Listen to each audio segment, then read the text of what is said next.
Hello, my dear student. I am Dr. Sunita Sharma, Assistant Professor, Education Department, Soydwar College.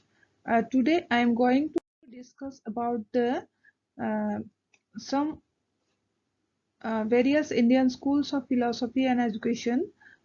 We have already discussed about the uh, orthodox schools, that is Astika philosophy, and we have already discussed the Sankhya and Yoga philosophy. There are six types of orthodox schools of philosophy, that is Sankhya, Yoga, Nyaya, Vaisasika, Mimamsa, and Vedanta. We have already discussed about the Sankhya and Yoga philosophy. Today, uh, I'm going to discuss about the Nyaya philosophy and remaining uh, Nyaya and others philosophy. Okay, Nyaya philosophy. ছাত্ৰ ছাত্ৰীসকল, মই তোমালোকক Indian স্কুলৰ যিটো দুটা ভাগ আছিলে তাৰে অৰ্থডক্স আৰু হেটেৰডক্স ফিলচফিৰ কথা ইতিমধ্যে ক'লো। অৰ্থডক্স ফিলচফিৰ ভিতৰত তোমালোকে অৰ্থডক্স ফিলচফিৰ তোমালোকে কি পঢ়িলা বুলি ক'লে, তোমালোকে অৰ্থডক্স ফিলচফি যিটো বেছড অন বেদ, তাৰ বিষয়ে যিটো আস্তিক দৰ্শন বুলি কোৱা হয়, বেদৰ বিশ্বাসী, তাৰ তোমালোকে দুটা ফিলচফিৰ কথা ইতিমধ্যে মই আলোচনা কৰিলো। আজি তোমালোকক মই ন্যায় ফিলচফিৰ বিষয়ে আলোচনা কৰিম। ন্যায় ফিলচফি হৈছে Gautama Muni was the founder of the Nyaya philosophy. Nyaya philosophy states that nothing is acceptable unless it is in accordance with reason and experience. Scientific approach. Nyaya is considered as a technique of logical thinking. Nyaya Sutras say that there are four means of attaining valid knowledge, that is perception, inference, comparison, and verbal testimony. ছাত্ৰ ছাত্ৰীসকল, ন্যায় ফিলচফিটো ন্যায় দৰ্শনৰ প্ৰতিষ্ঠাপক হৈছে মহৰ্ষি গৌতম, আৰু এই দৰ্শনৰ মতে জ্ঞান চাৰি প্ৰকাৰৰ বুলি কৈছে। প্ৰত্যক্ষ, অনুমান, উপমান আৰু শব্দৰ দ্বাৰা জ্ঞান লাভ কৰিব পাৰি বুলি কোৱা হৈছে। গতিকে ন্যায় ফিলচফিটো এটা ইয়াত কিহৰ ওপৰত ভিত্তি কৰি গঢ় লৈ উঠে? কাৰণ আৰু অভিজ্ঞতা, দ্যাট ইজ চাইণ্টিফিক এপ্ৰচ বুলি কোৱা হয়। নেক্সট তোমালোকক বেচাশিক্ষা ফিলচফিৰ কথা আলোচনা কৰো। বেচাশিক্ষা philosophy is the another Astik or Orthodox philosophy, যিটো বেছড অন বেদা। বেচাশিক্ষা ফিলচফিৰ প্ৰতিষ্ঠাপক হ'ল মহৰ্ষি Kannada. Kannada was the founder of this philosophy. The basis of the school's philosophy is that all objects in the physical universe are reducible to a finite number of atoms, and Brahma is regarded as the fundamental force that causes consciousness in these atoms. ছাত্ৰ ছাত্ৰীসকল, তোমালোকক এই দৰ্শনৰ প্ৰতিষ্ঠাপক মহৰ্ষি কন্নাদ বুলি কোৱা হয়, আৰু বৈশাচিক দৰ্শনৰ মূল গ্ৰন্থ হৈছে বৈশাচিক সূত্ৰ। আৰু বৈশাচিক শব্দৰ অৰ্থটো আমি যদি চালিজাৰি চাওঁ, ইয়াৰ অৰ্থ হৈছে বিশেষকৈ, মিনছ স্পেচিয়েল। এই দৰ্শনে পঞ্চভূতক স্বীকাৰ কৰে। পঞ্চভূত বুলি ক'লে পৃথিৱী, বায়ু, পানী, জুই আৰু আকাশ। Earth, water, fire, air and sky, এইবিলাক হৈছে পঞ্চভূত। নেক্সট হৈছে তোমালোকক Vaisashika system is considered as the realistic and objective philosophy of universe. Vaisashikar কেইটামান characteristics আছে, সেইখিনি হ'ল the reality according to this philosophy has many bases or categories which are substance, attribute, action, genus, distinct quality, and inference. Vaisashika thinkers believe that all objects of the universe are composed of five elements, that is earth, water, air, fire, and ether.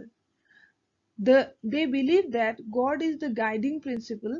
Living beings were rewarded or punished according to the law of karma based on action of the merit and demerit. The Vaisashika and Nyaya schools eventually merged because of their closely related metaphysical theories. Vaisashika only accepted perception and inference as resources of the knowledge. ছাত্ৰ ছাত্ৰীসকল তোমালোকে basic দৰ্শনৰ কথা নিশ্চয় বুজি পাইছা এতিয়া মীমাংসাৰ কথালৈ আহো founder of this philosophy was Gemini. This philosophy encompasses the Nyaya Vaisasika system and emphasizes the concept of valid knowledge. According to Purva Mimamsa, Vedas are eternal and possess all knowledge. According to Mimamsa philosophy, Vedas are eternal and possess all knowledge, and religion means the fulfillment of duties prescribed by the Vedas. It says that the essence of the Veda is dharma. By the execution of dharma, one merit which leads one to heaven after that. Next হৈছে বেদান্ত বেদান্তৰ আগত মই কি কলো বেদান্তৰ আগত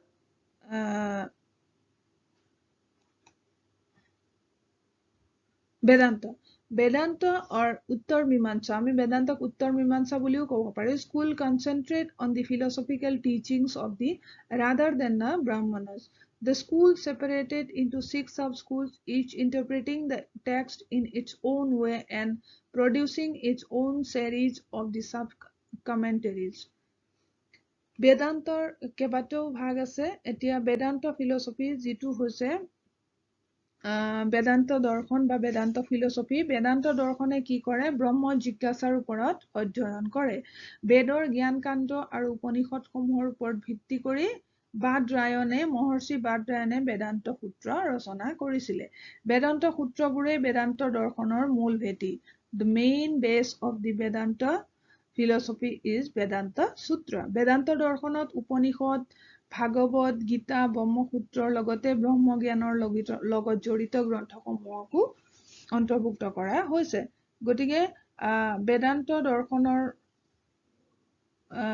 ভাগবিলাক হৈছে অদ্বৈত আদি শংকৰাই প্ৰতিষ্ঠা কৰিছিলে it states that both the individual that is self atma and brahman are the same and knowing these differences causes liberation বিশিষ্ট দ্বৈত যেটো ৰামানুজনে প্ৰতিষ্ঠা কৰিছিল it believed that the diversity all diversity is subsumed to a unified whole দ্বৈত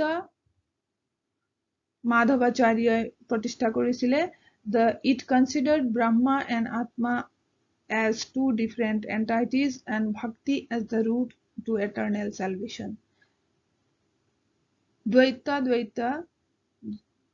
Dvaita is the founder of Nimbarka. It states that the Brahman is the highest reality, the controller of all.